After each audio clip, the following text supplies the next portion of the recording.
A TV Brasil Central apresenta mais um episódio da 7ª temporada do TBC Memória. Ela surgiu na cidade de Goiás no início do século passado. Com a nova capital, veio transferida para Goiânia. Ao longo desta trajetória, mudou de foco. Inicialmente de caráter assistencial, passou a formar mão de obra quando o Brasil vivia o seu primeiro grande processo de industrialização. Eu me refiro à Escola de Artífices Aprendizes, ela que virou escola técnica e hoje é o Instituto Federal de Educação, Ciência e Tecnologia de Goiás, o IF. O nosso convidado para falar sobre a trajetória desta centenária instituição de ensino é o arquiteto, historiador e professor Elvésio Goulart Malta de Sá, ele que pesquisou sobre o tema durante o mestrado. Olá, professor, um prazer te receber aqui no TBC Memória. Eu gostaria de agradecer, a produção, né, por ter me convidado, né, e é um prazer estar aqui para a gente debater algumas questões da instituição. Eu vou começar fazendo uma provocação para o professor, vou ler o título da dissertação dele inicialmente. A transferência da Escola de Aprendizes Artífices da cidade de Goiás para a nova capital, contribuições para a construção da memória do IF. Não é um tema muito fechado em cima desse tipo de ensino, de escola profissionalizante?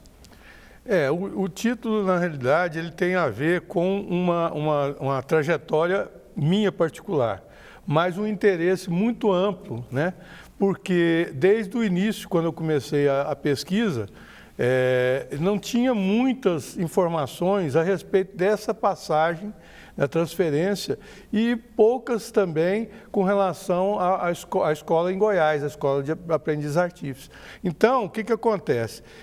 Eu tentei pegar não só a questão da transferência em si, que era um momento de ebulição política, econômica, né, do Brasil e principalmente de Goiás, e tentei fazer um gancho, né, justamente comparando, né, um atraso onde a escola surgiu, né?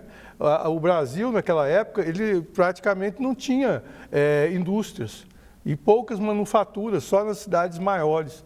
Então, quer dizer que essa transferência, ela engloba muitas questões políticas, econômicas, né?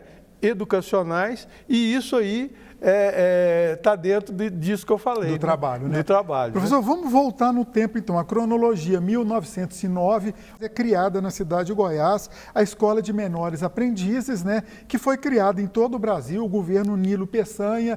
Fala um pouquinho desse começo da Escola de Aprendizes. Bom, a Escola de Aprendizes Artífices, né, na realidade, ela foi criada num momento, né, em que o Brasil começava com a indústria incipiente, né, uma indústria começando, né? Mas o que acontece? O Brasil, naquela época, ele estava conseguindo uma acumulação grande de capital através do café. Isso no começo Era um país agrário ainda. É um país eminentemente agrário. Então, o café foi uma coisa que impulsionou muito a questão do sucesso, né, dessa indústria incipiente no Brasil. Então, o que acontece? Justamente no início do século, né, que o café vem antes disso, mas naquela coisa tinha um boom, né, e o café se tornou, então, o primeiro impulso, né? Além do café, tiveram as ferrovias, né, que também foi no início do século, e que deram todo esse suporte. Ou seja, a Escola de Aprendizes Artífices, naquele momento, ela servia como uma escola para desenvolver certas habilidades, mas para suprir as questões locais. Pois é, né? Quem que estudava nessa escola? Ela era destinada a quem? A gente sabe que tinha o liceu, formação para as elites. E a Escola de Aprendizes? O liceu já era uma formação para as elites, e a Escola de Artífices, o que ela agregava? Né? Eram as pessoas mais pobres, né? Aquelas pessoas realmente que precisavam de trabalhar para poder ajudar a família. Quer dizer, aqueles alunos, né? Crianças mesmo, né? No começo era a partir de 16 anos, depois eles baixaram para 12 anos, então, e depois para 10 anos. Então, a pessoa começava a aprender um ofício, né, para poder depois desenvolver, que ele era uma espécie de um auxiliar do mestre, né? Aqueles que uma se coisa destacavam, meio medieval, né? meio medieval. Então, nessa área agrária, né? Então, eles trabalhavam principalmente a questão da ferraria, né? Do couro, né? Da sapataria, né? O couro como sapataria, alfaiataria, quer dizer, são pequenos ofícios, né? Que naquela época eram de interesse local, que aquelas pessoas... Pré-sociedade industrial pré-sociedade, mesmo. justamente. Agora, você comentou aí que começou com 16 anos o ingresso e chegou a 10. É. Então, ia desde o que é hoje o ensino médio até o ensino fundamental, ou naquela época primário e ginásio, seria isso? Geralmente é essa a ideia, né? Porque no começo, aquelas pessoas que não tinham condição, os pobres, né? As pessoas do nível bem, né? Baixo, né? Eles começavam a estudar, eles não tinham conhecimento nem de escrita, nem de leitura. Então, eles começaram no primário, né? A partir desse momento, o que acontece? Eles aprendiam a ler e escrever e aprendiam um ofício. Aí já tinha a disciplina de desenho, né?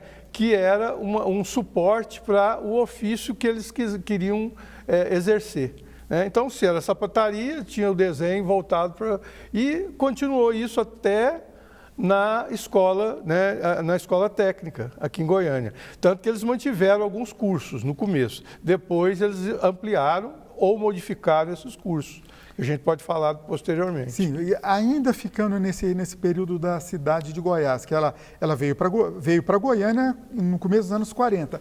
Mas tinha mulheres em sala de aula?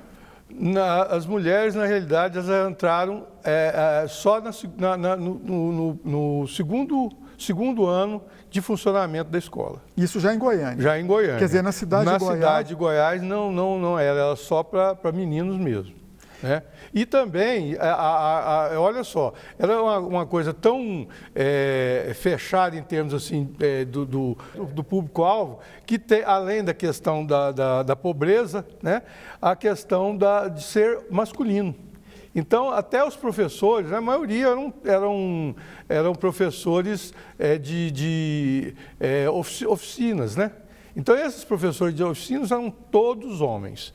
Agora, na escola apareceram as primeiras professoras mulheres, 2 professoras. Lá em Goiás ainda. Em Goiás ainda, né? E a clientela também era totalmente masculina, eram só de meninos. Aqui em Goiânia, que na segunda turma, em 44, né, porque a escola foi inaugurada em 43, ela foi construída e já estava em condições, só que aí teve o batismo cultural. Então, em 42, ela poderia ter iniciado, só que aí o presidente, o Getúlio, né, queria mostrar Goiânia para o Brasil, que era uma cidade nova, com avenidas largas na época, bem projetada, né, com os prédios todos novos, em estilo Art Deco. Então, fizeram o batismo cultural de Goiânia justamente para poder apresentar Goiânia, no centro-oeste, né? Apresentar uma cidade moderna, né? Então fizeram o batismo cultural. E o palco do batismo cultural foi justamente a escola técnica. Para você ver a importância que é a escola técnica nesse momento histórico do país. Quer dizer, em 1942, o batismo cultural de Goiânia, o Getúlio Vargas, o ditador da época, esteve aqui e tudo aconteceu lá no prédio da escola técnica. Tudo não, teve outros eventos, teve, né? várias coisas. Por exemplo, a inauguração oficial, né, de Goiânia foi no Cine Teatro Goiânia, né? Aí passou, na época, interventor Pedro Ludovico, né? Ele passa, então, as chaves da cidade ao prefeito Venerano de Freitas, né? Nessa solenidade no Cine Teatro Goiânia, que também foi inaugurado nessa época. Então, tiveram várias edificações, né, que foram inauguradas nessa época. Dentre elas, a escola técnica, né? O liceu já funcionava, né, que ele começa a funcionar em 38. né? Mas nesse período tinha várias, a Praça Cívica toda, né? Palácio das Esmeraldas, todos aqueles prédios ali, tudo foi inaugurado na época do batismo cultural. A última pergunta desse bloco. Então, a gente contextualizando politicamente, teve todo um recado ali de ser na escola técnica, Getúlio estar em Goiânia, uma escola para formar mão de obra para a indústria. Tipo, o Brasil está mudando. Justamente. Essa era a ideia, né? Inclusive, por quê? Porque o Getúlio, ele pôs todas, né? Como presidente, ele pôs todas as atenções para Goiás, porque tinha um projeto que foi implementado, que era a Marcha para o Oeste. E Goiânia é do centro das atenções, porque dali Goiânia seria o epicentro, né? Aquilo que ia irradiar para todo o norte, né? Que não era tão ocupado e também não tinha atividades econômicas, e o centro-oeste todo. Né? Então, Goiânia, né, com as estradas de ferro, tudo já começou nessa época a poder expandir o Brasil, né, para o interior do Brasil. Né? Porque as capitais principais, né, São Paulo, o Rio, as capitais do Sul e tudo, eram as que, né, mesmo no Nordeste, eram as que estão no litoral. O centro do Brasil era tanto despovoado como atrasado. Então, o Getúlio aproveitou para dar esse recado para o país. Professor, vamos para o intervalo e no próximo bloco a gente vai falar da escola técnica em si funcionando em Goiânia. TBC Memória, ajudando a preservar a história de Goiás.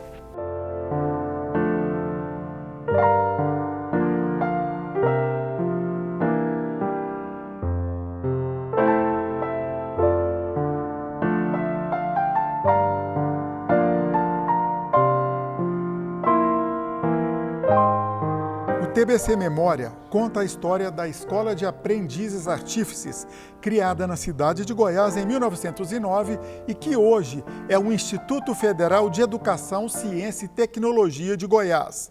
Quem fala sobre o tema é o arquiteto e historiador Elvésio Goulart Malta de Sá.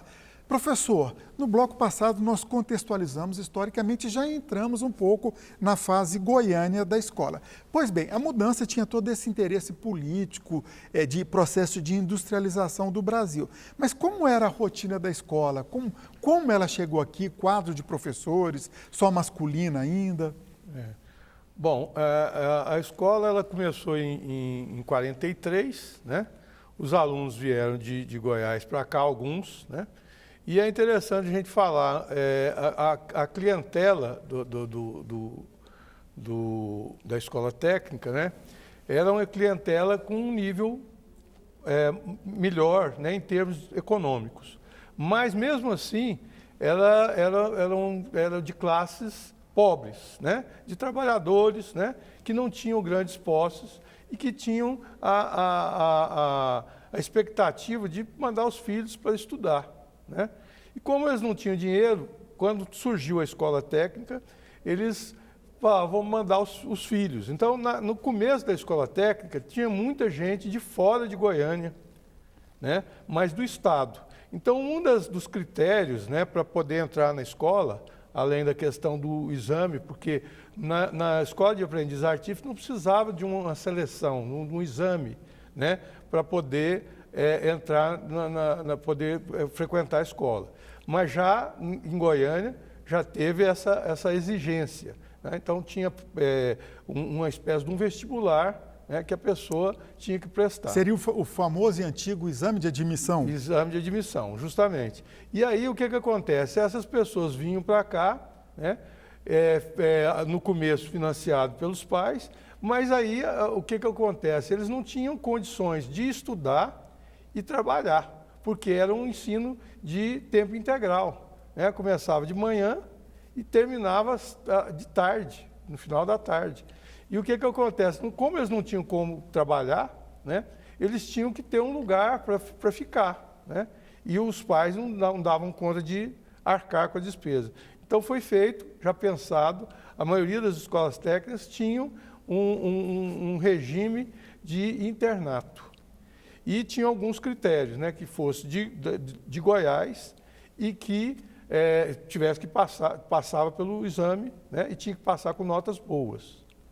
Quem passasse com nota boa poderia, então, reivindicar de ficar no internato. Agora, tinha também, é verdade que um critério de seleção que veio ainda da escola de aprendizes, que a pessoa, eu vou até abrir aspas para a expressão, tá?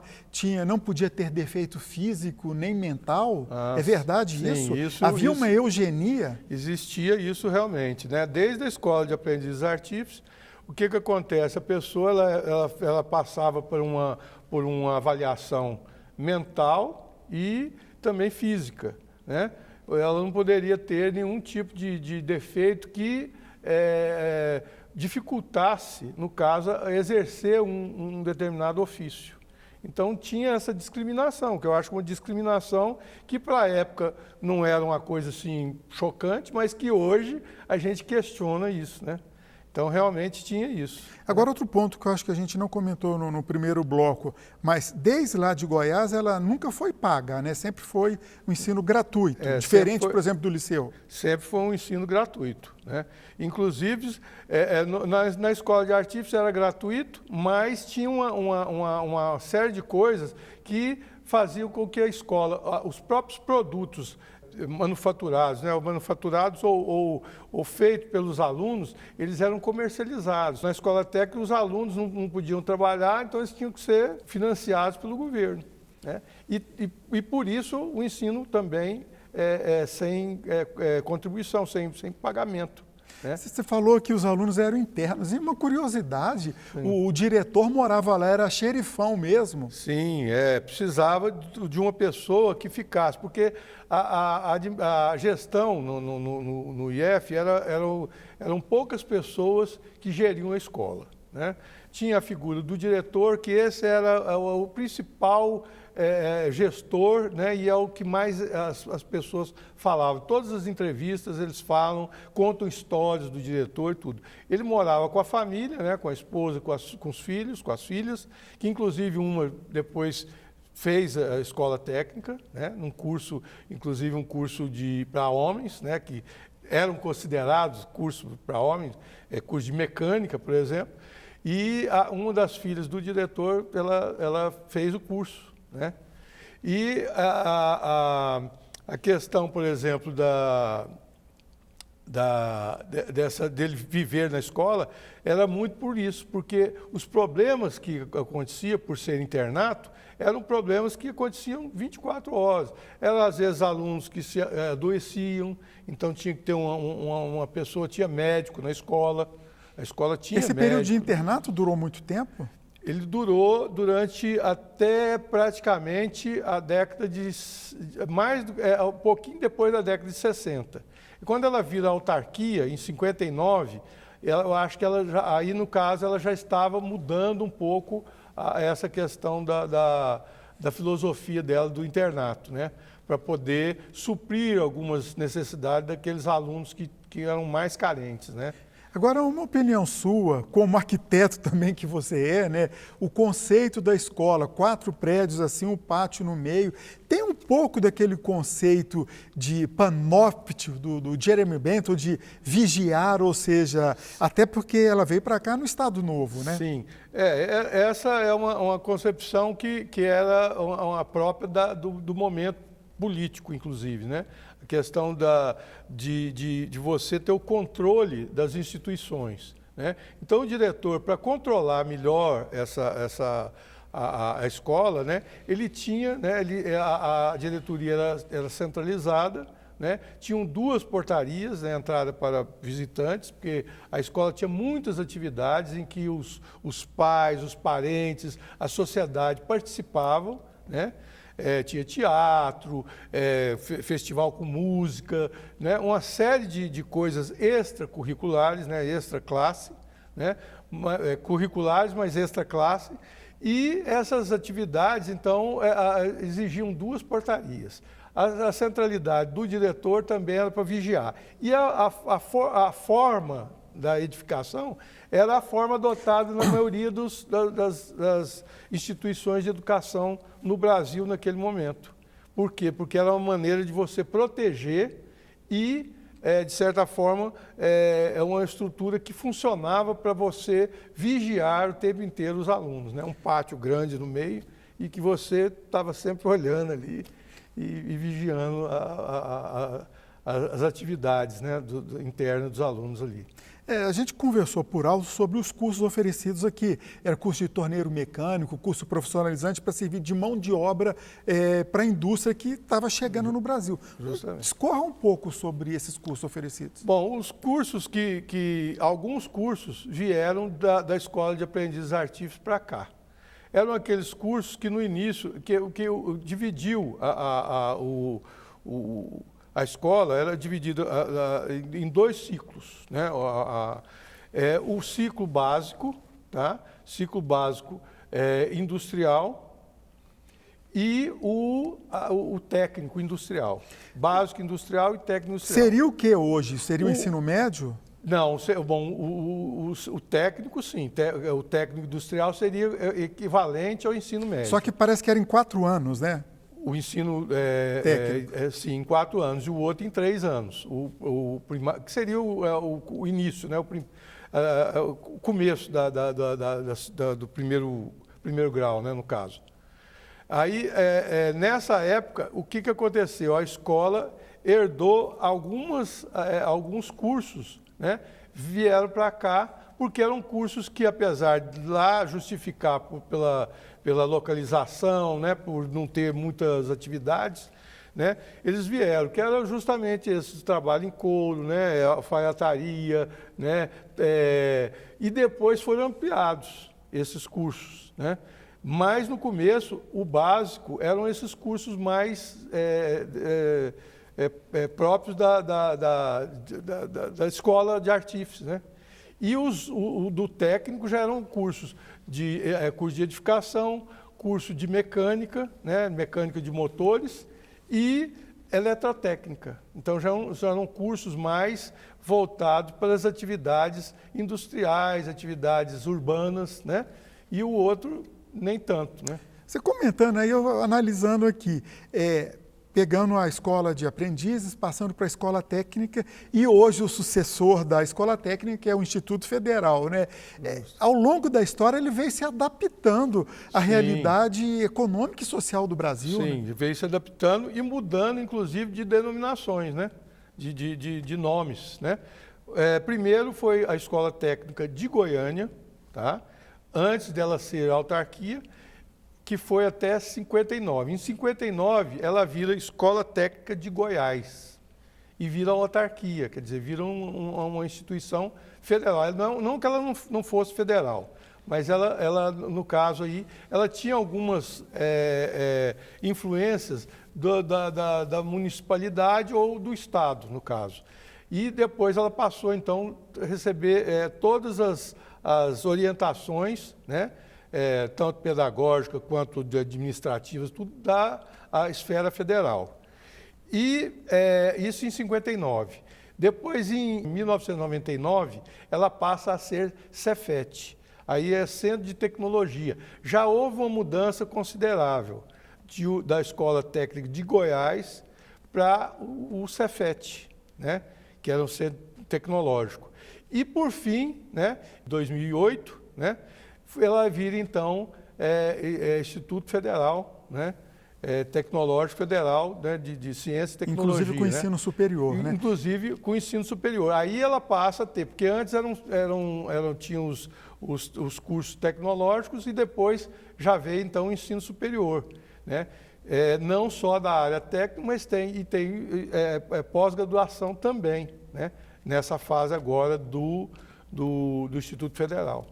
Para encerrar, professor, rapidinho, essa mudança para IF, Instituto Federal, então, ela também é positiva, na sua opinião? Para mim, ela é muito positiva, porque é o seguinte, as pessoas que iniciam os cursos desde os primeiros anos da escola, né, que passa pelo ensino, né, que hoje não é mais o ensino médio, mas o segundo, né, o ensino médio hoje, que não é aquele ensino médio, mas é o ensino médio, ele era um gargalo, e ele é ainda um gargalo.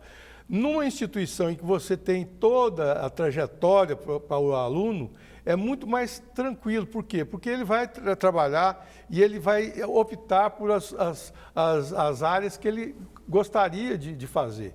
É diferente de você estar num colégio, depois você passa para outro, aí aquele colégio não tem aquelas opções, e ele chega até no curso superior, né, e até na pós-graduação, se ele assim quiser, né? Parabéns pelo seu trabalho, eu agradeço a sua participação aqui no TBC Memória. Eu que agradeço o convite de vocês, espero ter contribuído aí com o programa. Com certeza. TBC Memória, ajudando a preservar a história de Goiás.